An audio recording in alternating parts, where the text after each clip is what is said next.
All right, welcome back to another episode of the Unalienable Right. It's Shawn Farash, Dr. Cordie Williams here with you. Sorry we missed last week. We had a pretty crazy schedule. Things are getting wild. We were traveling, and the Whitestone Republican Club we had a meeting there in Whitestone, Queens, last one before the election. So we were palling out with the great Vicky Palladino. I know Dr. Cordie was out at a really cool conference down in New Jersey. He was hanging out on the East Coast. But we're here. We're back for another episode as we are now under 3 weeks to go before the midterms. And Dr. Cordie, I know you're getting excited. You're kind of getting anxious a little bit before the midterms. Are we not? Yeah, no, I mean it's funny when you look at different. I was looking at New York Magazine a few minutes ago, and what they're saying about the polls and the supposed red wave, and they seem like kind of a neutral publication, but we all know, I mean, if you take all the metrics out and the different polling and the plus or minuses and all that, I mean, it's kind of common sense if you look at the landscape of what's happened the last 2 years, that people want a different reality, and it's no longer red and blue, and it's not really even Trump or Biden. It's kind of like, well, what can you do for me? Because the average American is either about to go out of business, they're suffering from inflation from either a tax standpoint or maybe with housing costs if they're trying to buy a new home or just even filling up their gas tank. So, I firmly believe that we're going to do really well. I'm sure that trying to use past elections, like a lot of polls and publications out there, and trying to say what happened in 2018 or 2010 or, any of those years, I don't think you can say what's going to happen this year other than that it's going to be positive for Republicans, because prior years it's different. You have Trump coming in 2016, you have the COVID scam, and then you have 2 years of a feckless non-leader basically doing everything he could to destroy America. So there's no way to compare to any other election cycle. And so I'm kind of dumbfounded that people would try to say, oh, well, maybe it's going to be like 2010 or be like an off presidential year when this happened or that happened. And, I just think that's a flawed scheme. And, we kind of figured out from Trafalgar Group, we figured out from that guy what a genius that dude was. Robert Cahaley. Yeah. Yeah. Yeah. Like that has been, I mean, unless you can prove me wrong, Shawn, one of the most reliable polls out there. And he was shunned by people initially. I think when he came out in 2016 about some of his projections for Trump, and look where we are now. Yeah, look, I mean, and this is the way I look at things, right? When you talk about Cahaley, and look, polls they fascinate me, right? Because first of all, now polling has become a polarizing thing. Like you said, Trafalgar comes out and says, that they've got a certain set of results, and then Emerson's got a certain set of results, and Sienna's got it, and Quinnipiac has it, and the New York Times, and Politico, and the Morning Consult, and CBS. There's all these different polls, right? I look at polling, and I go, this is what polling is I've been polled. I don't know how many times you've been polled, but I've been polled a good amount of time, all right? I've been getting texts, I've been getting calls, and I answer them. I want to participate in these polls because, I don't know if you hear it in the background, there's a siren going off because I live in New York and crime is out of control. But I also live down the road from a hospital, so I hope everybody's okay on both regards. But when it comes to polling, right, I look at Trafalgar and I go, okay, this is cool. Maybe they have it figured out. They probably do. But I don't want to just get excited about Trafalgar because they tell me what I like to hear. And I'm not saying that's what everybody does, but in some cases, that's what some folks do. If you spend too much, and I love these apps, I do. I love Truth Social, I love Getter, but if you spend too much time around the same voices, you never hear the dissenting opinion. You don't know how to guard yourself against what the left comes to tell you, right? So I spend some time on Twitter. I read the Political Playbook. I look at the polls that aren't telling me what I want to hear. And Trafalgar has been sniffing trends out months ahead of a lot of these other polling outlets. It's been happening for years. And I look at New York, just as an example, because we're dialed in here with Lee Zeldin. It's been a month and a half. Trafalgar's had a single-point race, a single-point race, a single-point race. And then we've seen Survey USA, 24 points. Sienna, 17 points. Emerson, 17 points. Sienna, 11 points. Now, all of a sudden, Real Clear Politics all over the place. It's ready to toss up. And Lee Zeldin has a realistic chance to take New York and flip New York red. And there's a lot of people who like to thumb their nose at the idea. Oh, it's never going to happen. And I know you deal with the same type of thing out there in California, right? What do you say to people with that attitude, right? Because I think that's not constructive. Well, I learned a while ago, and I don't want to be cynical to my California followers out there, but I definitely think I heard this from a political strategist consultant because I hired four of them and fired all of them or most of them during my campaign and my race. New York is such a different market, and I'm going to say only from the standpoint that I think a lot of our state GOPs are corrupt, but I put ours in the top 3 to 5 of like just they could care less about winning. They don't support candidates. They don't do canvassing. They don't do voter registration. Excuse me. They don't do anything to improve election integrity. They back Trump when it's safe. They try to just hide from Trump as much as they possibly can when it doesn't benefit them. And I think New York is a market that is certainly ready to flip. I think for us to flip, I think it would take the GOP actually doing their job. I agree. And I think would take a different state GOP chair. I think we'll probably win some state assembly races. There's some congressional races we'll win. I think it's going to be tough from a statewide standpoint. And that's just really seeing how embedded and how much work the Democratic Party does, but also their greatest ally is Dominion. And I think there's so much voter fraud here that we're not seeing. I think we saw it in the recall. And then we've almost got a state GOP acting like Democrats. Mm-hmm. And take a look at the momentum here. I'm going to put this on the screen. I think you're going to be able to see it. This is Real Clear Politics. This is who I trust when it comes to polling, right? Because what Real Clear likes to do, they give you the numbers, and that's it. I said it on Twitter the other day. Nate Silver, 538, would be a phenomenal, couldn't find a better resource if he didn't wish cast before every election. That's all this guy does. He wish casts. Wow, Democrats have a 29% chance of keeping the House. On what planet, with the current trends, is that true? Not on this planet. Look at these trends here as I pop it on the screen. You can see the generic ballot, which is the best way to track the House races. And you can see as of recently, the Republican, the red line shifting, going way up, the Democrat line going way down. When I looked at this chart today, Republicans were plus 2.2. Okay, 2.2. It's gone up 0.6 of a point today. Wow. On Real Clear Politics. It usually takes weeks for tenths of a point to be made up. So there are generic ballots. There's tracking being done with regards to the House right now. And this is an article that I read earlier today. It's on hotair.com. And this is something to think about. And when you say the polls are fake, or when someone says the polls are fake, this is really what we mean by that. The GOP generic ballot rating jumped to an 8-month high just before the election day, and he says it unexpectedly, except I read his first article, Ed Morrissey, and it's this article right now. By the way, on October 18th, it was yesterday, at 11:01 a.m., the Real Clear Politics average was plus 2.2. Now it's 2.8. 1 month ago, it says it here, the media used the generic ballot polling market to claim Democrats were making a comeback of sorts. A week or two ago, the narrative shifted to Republicans making limited gains. Now that Election Day is almost upon us, we're within 3 weeks. And now that Real Clear Politics has announced its plan to begin keeping score on pollsters, that's something that 538 does. RCP is going to now be doing it as well. And their relative successes and predictive outcomes, suddenly Real Clear Politics congressional metric has begun turning more red. All right, you look at that gap. We showed you that gap. 3 weeks ago, Ed Morrissey was arguing that pollsters delayed reporting their likely voter polls, which are very important in midterm and primary cycles, but specifically midterm cycles. Likely voters, people who are likely to go vote, they were reporting on over September, over August, over July, registered voters, right? Well, you don't want to just look at registered voters. There are going to be tons of people who are registered to vote and are going to stay home. I'm not interested in registered voters. I want to know about who's going out to vote. Now that we're starting to get a better sample of likely voters, we're starting to see what these midterms are going to look like. And it's not done shifting. It's a Republican plus 2.8 or 3 points. Let's call it an even 3.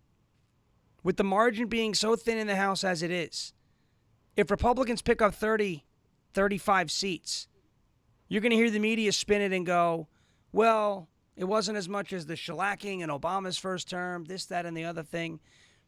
But it's actually worse because there's less seats for us to have to flip in order to gain a majority. I think we're going to see a historic night on November 8th. I think we're going to see all the voter fraud that exists out there overwhelmed. I think we're going to see it flip. We may not see it in every state, but what do you think about this? Real Clear Politics is actually suggesting that Tudor Dixon in Michigan, running against Gretchen Whitmer, may be the winner on November 8th. What do you think about that? Wow. Well, I think that says it all. I think that just goes to show you what I know you were saying for a long time, and I was too, that if you overwhelm the vote, you can overwhelm the cheating. That's right. And so many people are like, oh, don't vote, don't do the survey, the surveying, don't do canvassing, don't do this, it's all futile. Put your head between your legs, and we're seeing the fruits of our labor of leaning into the system, even though we know it's corrupt, even though we know it's leaning the other way. You can't walk away, right? You can't walk away from the rule book until you can change the rule book to favor you. That's what they're doing, but that's why we have to get out in numbers. And I think you're seeing Republicans have been working hard, activists have working hard, and the grassroots effort is there, and we're getting good candidates in this election cycle. People that are PO'd and maybe were on the couch 4 years ago, 6 years ago, they're getting up off the couch. They're running for office, and they're saying, I want my kids to have a different future. And so I think that's what we're seeing, like our buddy in District 9, J.R. Majewski, for example. Yes, and Real Clear Politics, important to note that was a toss-up that shifted back towards leans Dem, that as of recently shifted back toward toss-up in a district that is an R plus, 3 or 4 district. JR's going to win that thing. And he's going to be, and we know him well, but he's going to be one of those voices in Congress that we've been waiting to have in Congress for a long time, as is a guy like J.D. Vance, who completely exposed his opponent, Tim Ryan, on the debate stage in back-to-back debates. First on abortion, and the second was on the fact that they're trying to tell you that J.D. Vance subscribes to some replacement theory where we're just going to replace all the voters that we don't like, when he's the father of 3 biracial children. I blame the media. Above all else, I blame the media. The media is the most effective tool with this gaslighting campaign. I listen to Dan Bongino every day. The 4 steps to effective gaslighting: lie often, lie confidently, isolate people from the truth. Well, we know they lie, right? We know they lie. When they lie about things like the Inflation Reduction Act, which we know has nothing to do with reducing inflation. The infrastructure bill, which has nothing to do with infrastructure. They lie often. They do this all the time. They say the same lies over and over and over again. The mask works. The vaccine works. The mask works. The vaccine's safe. The mask is effective. The vaccine's not going to hurt you. We found out that both of those things are lies, but they did it so often. They lie confidently. Follow the science. You must be sympathetic to those who are seeking gender-affirming care. No, gender-affirming care is a very, very nice and articulate way to say genital mutilation, which is something that we're not supposed to be for in this country. And then they isolate people from the truth. When the truth comes out that bail reform, like in New York, that the Inflation Reduction Act is not reducing inflation, the media doesn't talk about it. But because of these little things here, because of platforms like Getter, like Rumble, which are streaming on both right now, because of things like that, because of places like that, the truth still gets out, and the media can no longer isolate people from the truth. And slowly but surely, we're starting to see more people waking up to that fact. I'm seeing it here in New York. Are you seeing it in California? More people waking up? Yeah, no, 100%. And, I think it goes to show you how many folks on the campaign trail that we would just have conversations with. And, it's not like I was afraid to say I was a Republican. Of course I'm not. But we would just talk about the Constitution.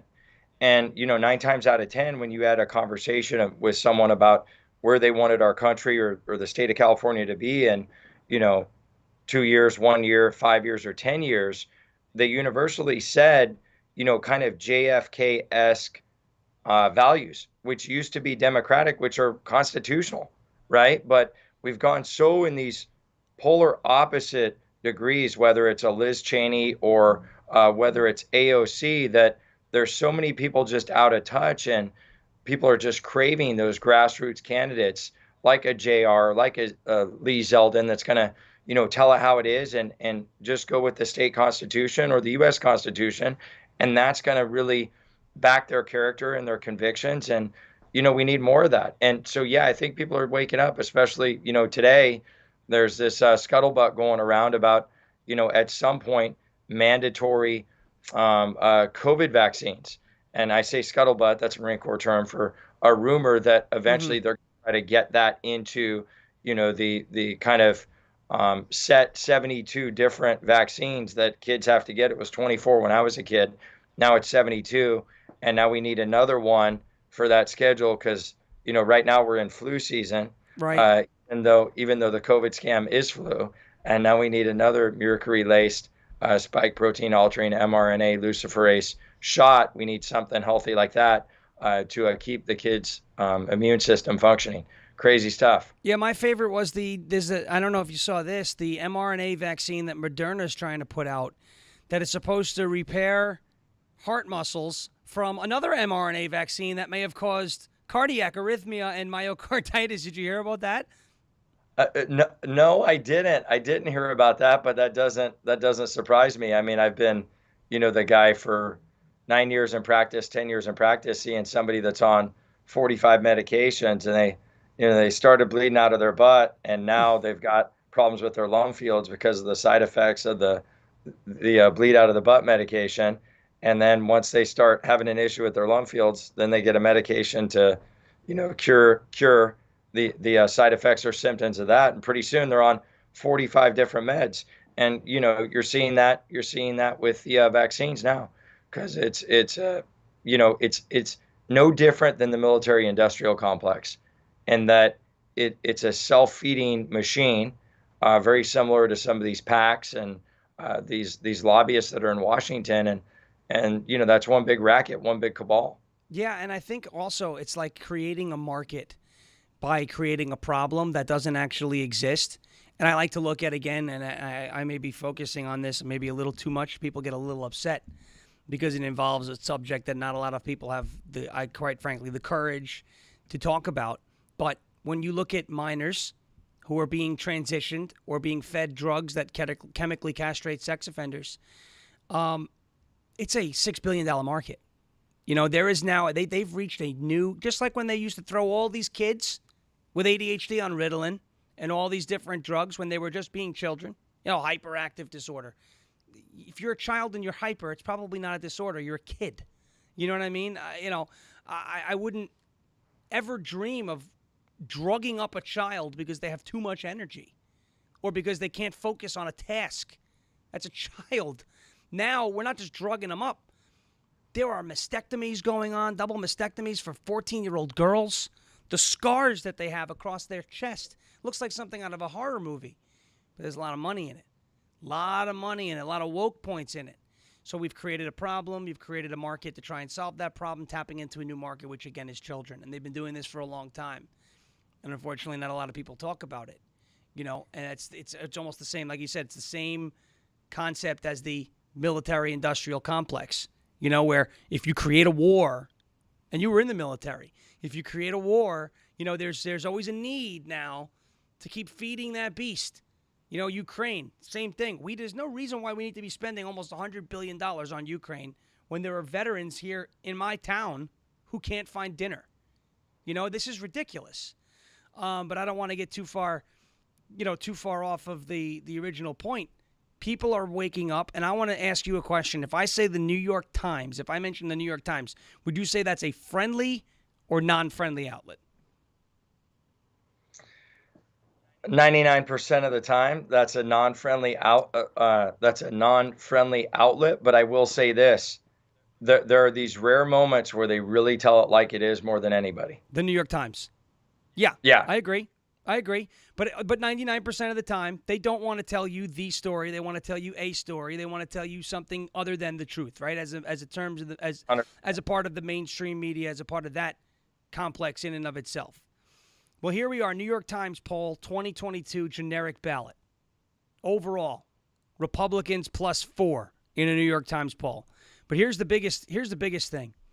Independents favor the Republican Party by 10 points with less than 3 weeks to go until the midterms. So now when I say something like loud majority, and I get a lot of crap from that around here, well, you're not the loud majority, you're a MAGA Republican and it's just a portion of you guys. Well, I do call myself a MAGA Republican, right? I support Donald Trump. I support the idea of making America great again. I would think that's something that a lot of people would want to support. But it means, tough on crime, strong border. Let's get inflation under control, lower taxes, less government involvement, less red tape, energy independence. These are all good things, I would say, right? Independents are starting to feel that way too.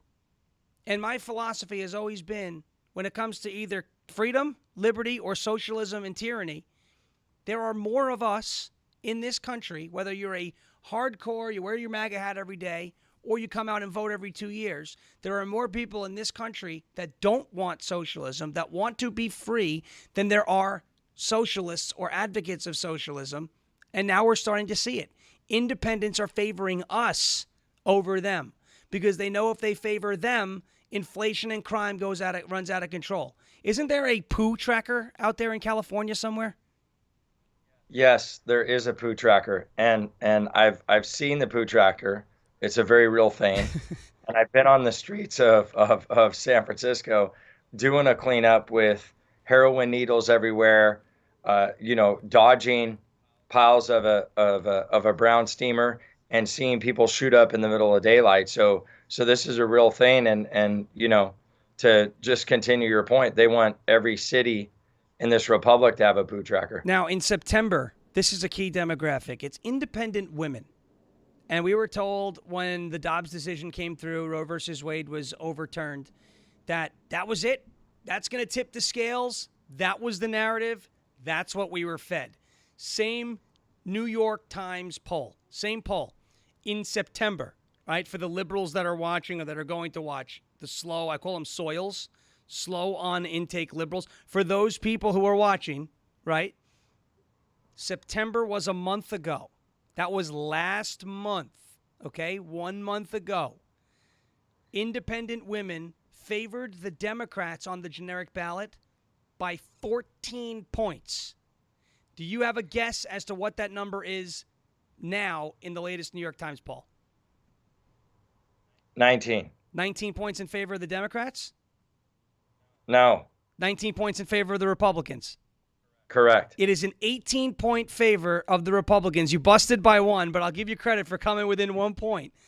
A 32-point swing among independent women in a month. In a month. This is unheard of. That is historic. And if that trend continues, maybe not even if it goes another 32 points, I mean, there's going to be no Democrats elected anywhere. But even if it goes another, maybe they were favored by 22 points. 23 points, 25 points in the next poll as we lead up to the election. Why do you think women have swung so hard from September to October from one party to the other like a windshield wiper? Why do you think that happened? Well, I think it's twofold. I think you're seeing a lot of mama bears that have had enough. And I think that, as much as we love Trump, different people have different theories about why he did well or didn't do well, amongst white women, right? And women in general. What I would say, though, is one, you've got his voice and some of the tweets that maybe the white suburban women didn't like, right? Which I call those weak sisters or snowflakes. But, you kind of consider that for a minute, and then you look at, you kind of look at what's out there, which is there's all these people that for 3 years they've been told they couldn't take their kids to school for this or that. They've been told to wear a facial condom, get injected with vaccines. Now there's this rumor about this other vaccine. We have the drag shows going on. We have, the CRT is at its height. So I think mama bears are really standing up, and mama bears are kind of like, hey, enough is enough. This is crazy. Who's the party that's going to best support my kids having any type of a future where it's just not corrupted or polluted by these immoral this other immoral entity out there called the Democratic Party. We were told that those mama bears, though, were going to be turned off of the Republican Party because of abortion. Why do you think they've come around? Because I have my own theory, and I want to see if it aligns up with yours. Why do you think those mama bears, who we were told, now this is it, you're going to lose those moms that just came out and voted because of education last year and flipped Virginia after McAuliffe's gaffe, those moms and those parents that started showing up at school board meetings concerned about vaccines and masking and mandates and parental rights. You know, they're gonna go back to the Democrat Party. Those women are gonna go back to the Democrat Party because of abortion. Why do you think they came around, or they're coming around? Well, I think there's issues that are important, and you know this, right? I think there are issues that are important to voters, and then there are issues that are important to donors. And sometimes each political party will broadcast what they feel is important to the donors rather than the voters. And, you know, I heard Tucker kind of saying the same thing the other night where he was talking about, yeah, everybody's talking about abortion from a Democratic standpoint, but the voters aren't concerned about that. The voters are concerned about inflation. They're concerned about gas prices. They're concerned about the money going to Ukraine. You know, a lot of Republican voters are and people in general are very concerned about, do we have free and fair elections or not? And so it's a total different conversation. And so I think that people are just kind of tired of these buzzword talking points. Like, obviously, I'm a Christian. I care about abortion. But when Roe v. Wade got overturned, people are now worried about their pocketbook. And again, they're worried about their kids' future. They're not so much worried about you making a decision about a future kid you may have or not have. And like, as a Christian, don't get me wrong, it's a big issue for me, but it's not a big issue for everybody. When somebody's unemployed, they can't feed their kids, and they just filed Chapter 7, their priorities change. And I think, you know, after 3 years of the COVID scam and 2 years with the worst inflation that we've had in 40 years, that we're seeing that. I think you're right, and you know, I think that's definitely part of it, right? When I look at specifically New York polls, because Kathy Hochul is only running on abortion, and January 6th, because Lee Zeldin voted to object to legally, as per the Constitution allows, object to the results in Arizona and Pennsylvania during the counting of the votes, right? Which is something that Democrats have done since 2000, every time a Republican has won, all right? But Lee Zeldin voted to object to Arizona and Pennsylvania on a legal standpoint, a legal basis, because he thought that there were manipulations of election law that were not done constitutionally. So he objected. Kathy Hochul calls him an insurrectionist. Kathy Hochul says he's going to ban abortions across all of New York State when he is not in charge of that.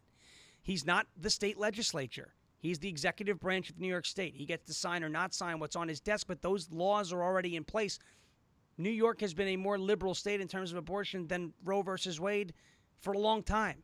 That's not going to change unless the entire composition of the state legislature changes, and that's not going to happen overnight. Certainly not in one election cycle. I think what we're seeing are those mama bears that you talked about, those anti-mask moms, those pro-parental choice moms, may be pro-choice, right? They may say, it's my body, and men should have their hands off. But what they are not, because they're moms, they're not pro-death. And when they have a candidate out there who's like Stacey Abrams, who comes out and says something like, 24 weeks, go ahead and have an abortion, where Katie Hobbs on an interview refused to say where she would stop, where she would begin restrictions on abortions, where John Fetterman says, nope, there's the restrictions. No, it's between the parent, the mother, the doctor, and God, if they pray to a God, where none of them will commit on not killing a baby. All right? These moms, specifically parents, don't want to see dead children. They don't want to see these images of a baby's head getting crushed in the womb.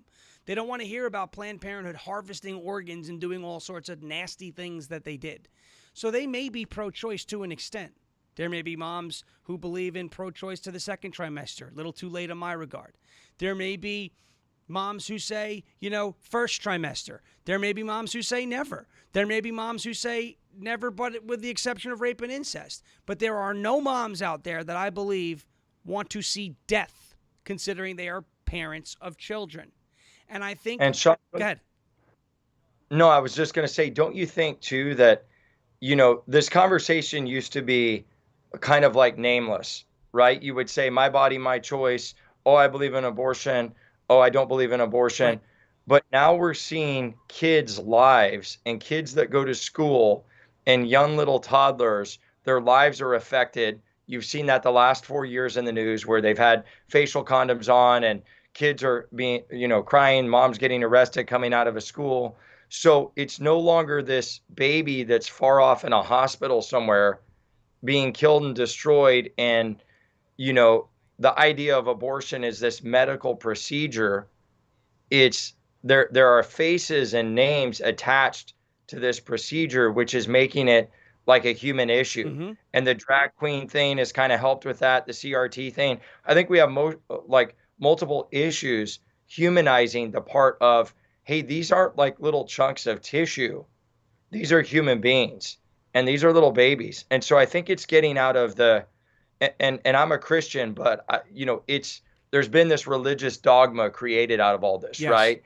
And it's kind of like, oh, you're dogmatic, you want everybody to go to hell, and you're a homophobe, and just all that kind of old school way of conversing and vilifying each side against one another. And I think we're coming to the middle because all of the craziness has humanized kids and I babies. think so. And I think when we get to the bottom of it, as you had mentioned before as well, the second portion of why I think these moms are not just voting for Democrats out of fear because they're afraid to lose their rights, which is not going to happen. It's a states' right issue, so Congress has nothing to do with these decisions. State legislature elections do, governor elections in a way do, but not in the way Kathy Hochul wants to portray it.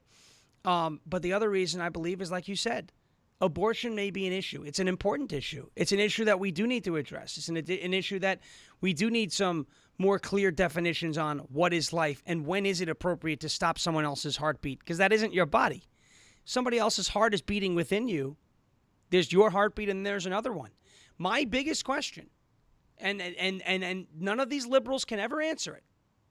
If you can stop that heartbeat when it's in the womb, when is it not okay to stop it?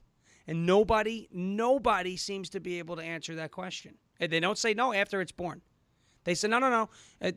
No, it's my body, my choice. You don't have a right to talk about that decision. Excuse me, that's a life. That is a heartbeat. It's a human heartbeat. We cannot make it okay to stop human heartbeats. And I think that there are a lot of mothers who love their kids, who don't want that to be their child, who would never, ever dream of doing something like that to their child. But there's also crime. There's also inflation. There's also all of these different things that are happening in front of them that are affecting them on a day-to-day basis. Rising gas prices, rising energy costs. I've been talking about this specific point since May. Earlier than that, that because Joe Biden abandoned energy independence and the cost to heat your home has gone through the roof, and it is now October, and we had frost on our roofs this morning on our car on Long Island. In upstate New York, where I have friends, it has been below freezing every night. There are going to be people who freeze to death because home heating oil and energy is too expensive up there. And the biggest shame, the tragic shame of that, is that in upstate New York, on much of that land, they sit on this big, beautiful thing. It's called shale, okay? It's called fracking. They do it in Pennsylvania. Seriously, they have the ability to heat their homes, to extract energy out of the ground in their backyard, and the state has banned it, and it's going to cause people to die. Those issues are more important to people than abortion. The latest Quinnipiac poll proves that. Crime and inflation ranks at 28%. Crime is 28%. Inflation was 23%. Abortion was 14%. Among Republicans, it was 4%. Among Democrats, it was at like 9%. They're just not, it's not resonating. And I think all those polls that you highlighted kind of correlate with kind of one theme, that people are seeing the destruction of civilized society with inflation, gas prices, not being worried about energy, sending billions of dollars to Ukraine. And they're seeing a Joe Biden America, a Joe Biden Venezuela being created. and moms and Americans and voters are smart enough to say, this doesn't smell like potpourri anymore. It smells like bullshit. Yeah. Yeah. I mean, that's ultimately what it is. And we have to not be afraid to call it out either. And I'm very happy that you put it that way. Here's another poll. Yahoo and YouGov. Again, members, of the mainstream media, internet media. Another poll of folks who will definitely vote. And this is very important when you talk about midterms, enthusiasm, who's charged up, who's ready to vote. I'm counting down the days. I can't wait till election day. I love voting. I'll vote in library elections. I'll vote for dog catcher. I love to vote. It's just something that I love to do, right? Of members who will definitely vote, Republicans are favored by 13 points. The generic ballot among independents, Republicans are favored by 9 points. Joe Biden's approval rating, he's down 33 points. On his handling of inflation, he's down 49 points. And you ready for this big one?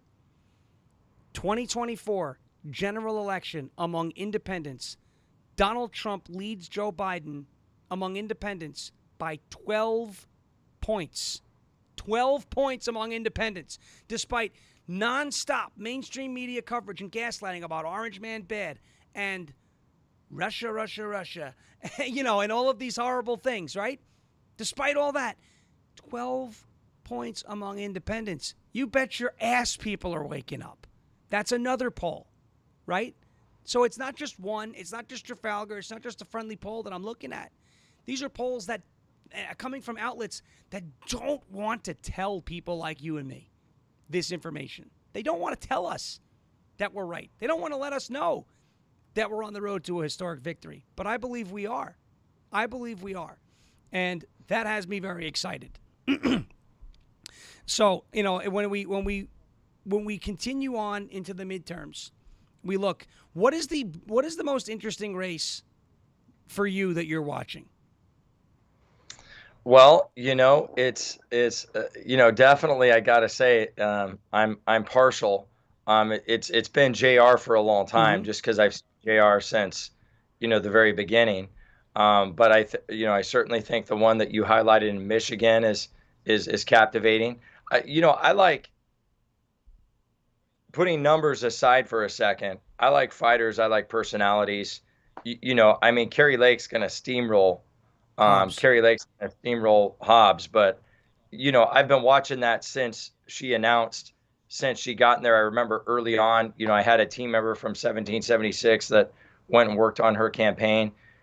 I just love these fierce, brash personalities that are coming out. So, anybody that kind of exhibits that is who I've been kind of following. And certainly, Zeldin, Kerry Lake, JR, and like you said, Michigan, there's just all these characters coming up that are fighting, and you're seeing them where they were down by double digits, and now they're not. Now the gap is closing. And like you mentioned earlier, these are toss-up races now. I think it's anybody's game.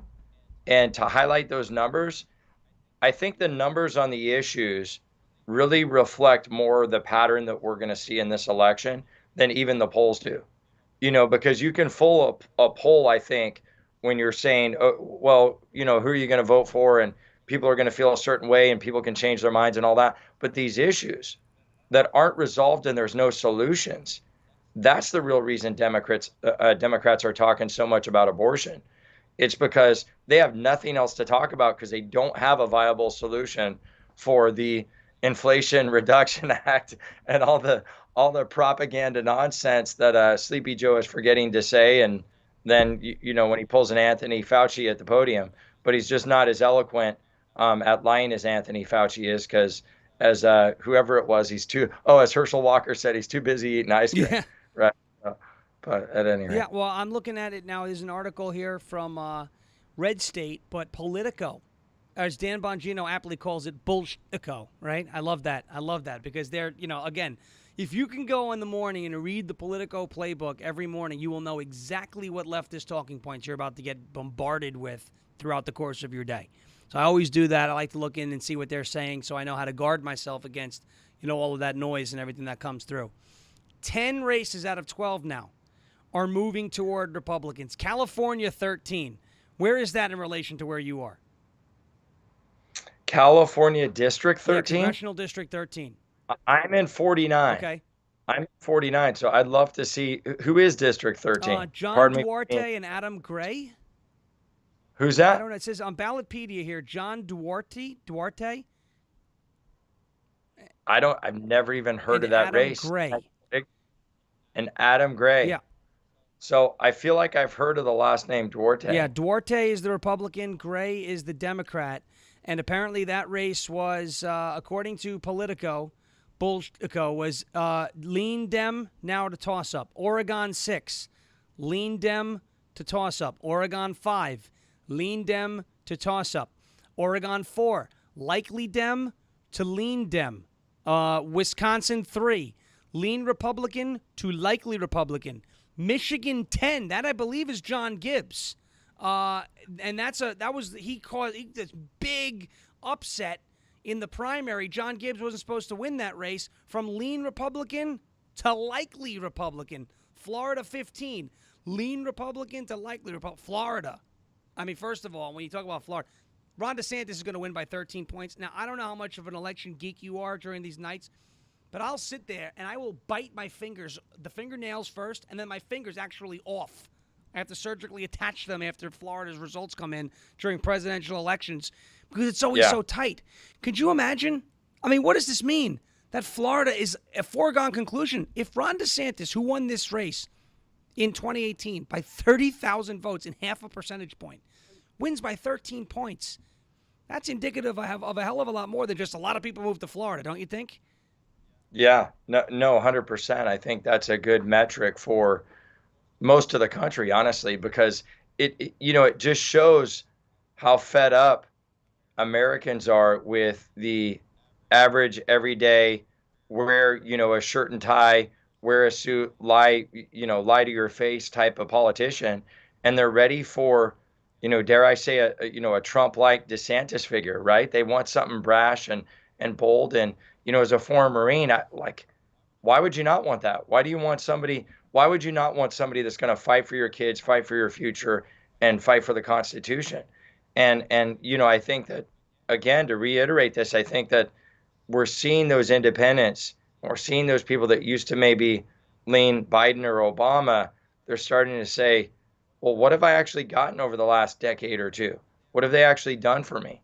And the gap is closed just because the nonsense has gotten crazier. Here's that race, by the way, California 13. Joe Biden won that seat, that district, by 11 points in 2020. 11 points.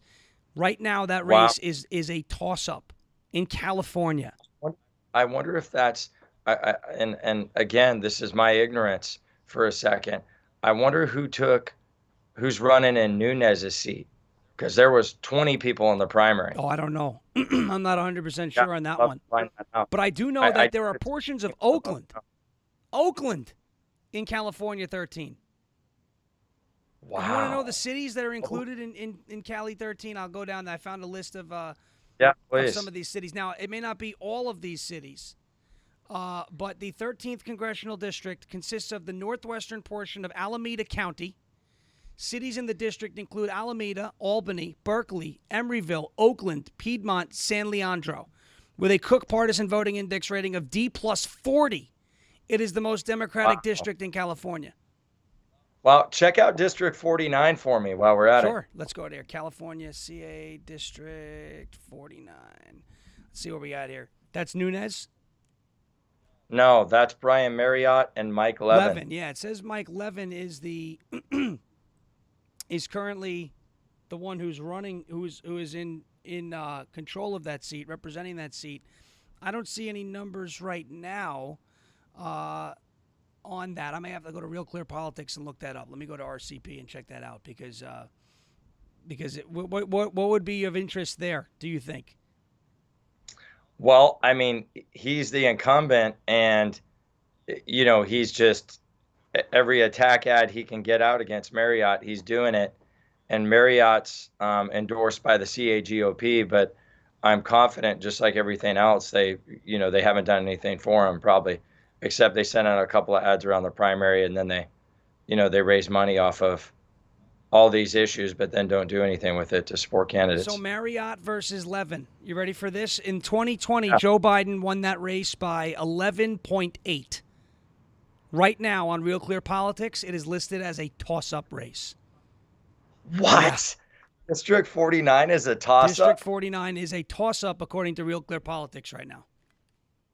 Yep. Wow. Yep. It's a toss-up. Right up there with Ohio's 9th District. Right up there with District 19 in New York. Right up there with District 4 in New York, who's running Anthony D'Esposito, a former NYPD police officer.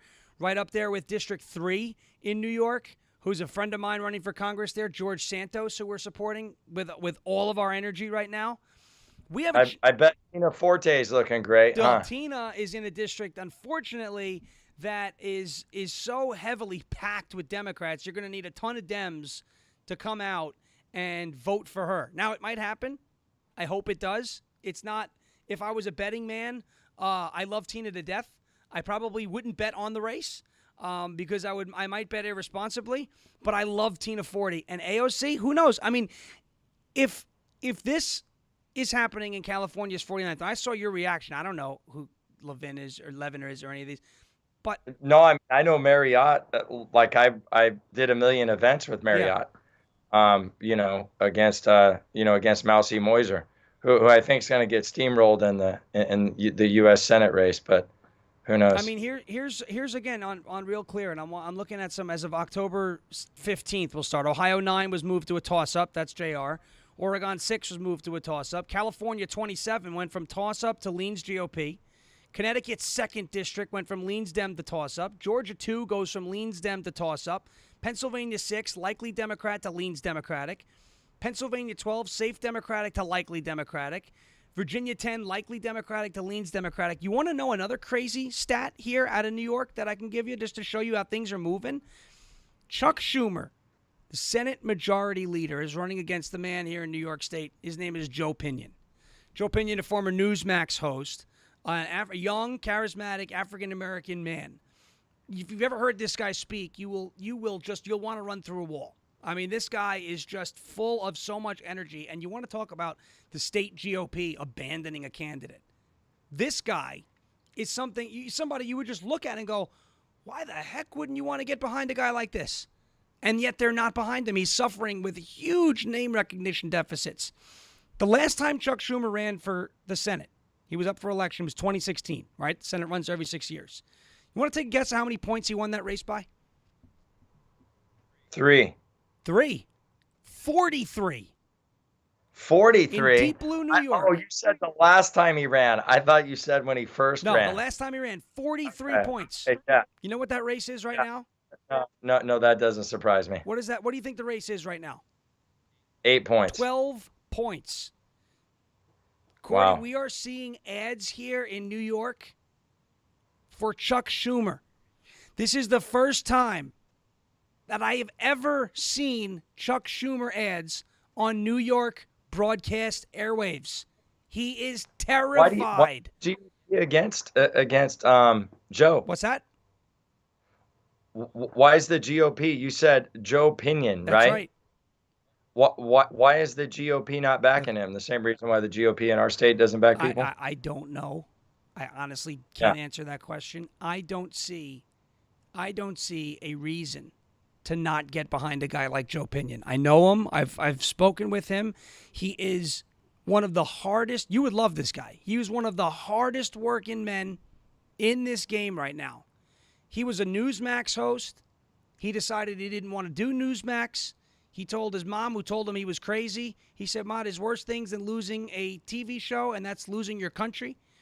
He walked into a race against a guy who you're not supposed to compete with in New York if you're a Republican. And he's running within 12 points of the guy, despite having no backing or financial backing anyway from the state Republican Party. Now, whether that's because they're funneling everything into the governor's race, I don't know. And Lee Zeldin is out there trying to help Joe. So it's not him that's doing this. It's leadership in the state party that's doing this. But the fact that he's 12 points behind with no help from the establishment is remarkable, because this is all sweat equity. This is all boots on the ground. This is all Joe.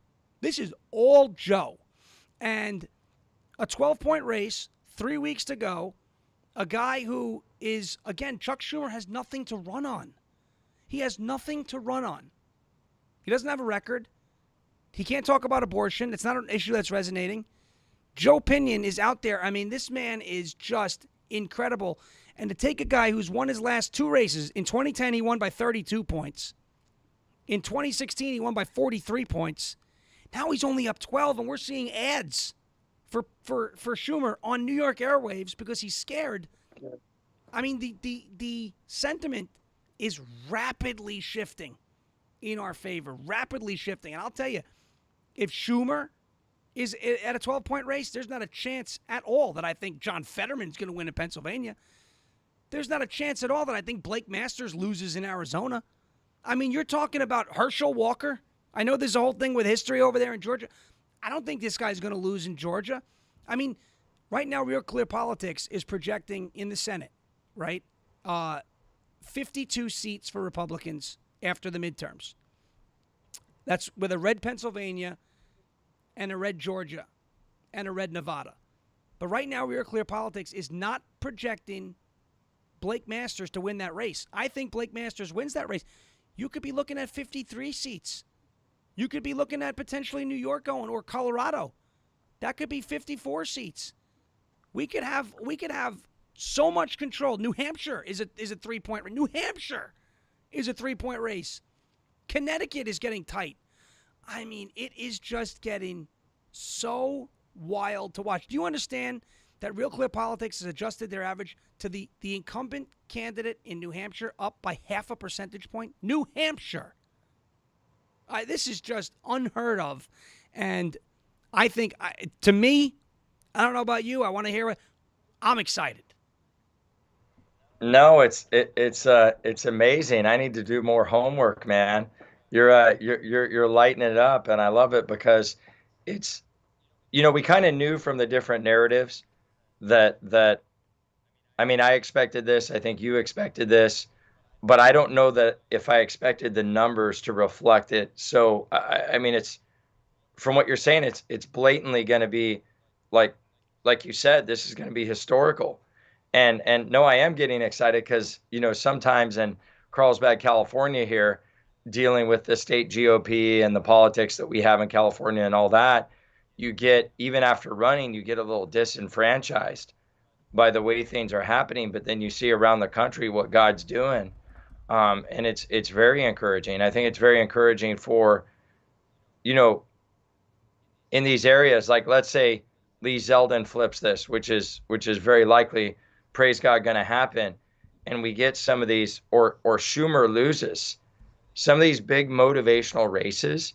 I think it would be so good for the country and so good for the party to see that in the wake of what was stolen in 2020, for us to ride into this midterm, and not only for numerically for it to win out and we run the table, so to speak, but for us to win some of these high-level, high-octane emotional races in places that we didn't think were possible, or people doubted, or there were naysayers. I think it's really going to fuel the grassroots activists to get out there even more, and those J.R. Majewskis and Lee Zeldins to be prepared and ready for 2024. And that's what we need for the future of our kids. And I agree with you there. And again, it's I'm if you can't tell, for everybody who's watching, and we got a nice little audience on Rumble. Getter's popping off. Facebook is doing pretty good right now. YouTube a little bit, or as we start to expand, and we do this every Wednesday night. If you can't tell, the fact that I'm losing my voice again, I'm really excited to see what's going on. I've never seen Schumer ads. New York, there's something weird's going on here, and I'm pumped up. Before we go, why don't you tell everybody where they can follow you, how they can find you, how they can stay in touch with 1776 before we sign off for the night, because we have hit 10 o'clock. Yeah, you can go DrCordiew. Okay, that's Dr. Cordie W. Pretty much on any platform, or it's DrCordie Williams on Instagram. And you can go to 1776foreverfree.com, or just type in my full name, CordieWilliams.com. You can find all my platforms, social media out there. And Yeah, we got some good resources up there. We're just trying to educate right now, looking for the next activist agenda to plunk in or to get involved in, and we're killing it up here, waking people up. That's it, and that's all we can look to do. Everybody there, you know where you can find me on loudmajorityus.com. Check it out, rumble.com/Shawn Farash, Instagram at Shawn Farash, Getter, Truth, and Twitter at Shawn_Farash. We will be back next Wednesday at 9 p.m. Eastern, 6 p.m. Pacific live, but it always is hosted on these platforms for those of you who cannot catch it live and want to catch it later. That's perfectly good. Remember, if you could just do us a favor and just share this out on your social medias, take the link from Rumble, put it on your social media, say, hey, check out these two guys. They're both from California. They're both a little crazy. One of them, the guy from California, is really good looking. He's a good looking dude. He's a handsome guy. and share the link out. Let everyone know. Listen to these guys. Getter, also hit the repost button. Twitter, hit the retweet. All of those different things help us out, help us break some algorithms, and then we'll catch you next Wednesday night. Until then, folks, keep on believing on those unalienable rights to life, liberty, and the pursuit of happiness, and we'll keep on coming out there to help and keep talking with you. It's been a pleasure, and we'll see you next Wednesday night. Cordie, I'll talk to you offline. It has been good, and thank you so much, folks, for watching and listening tonight.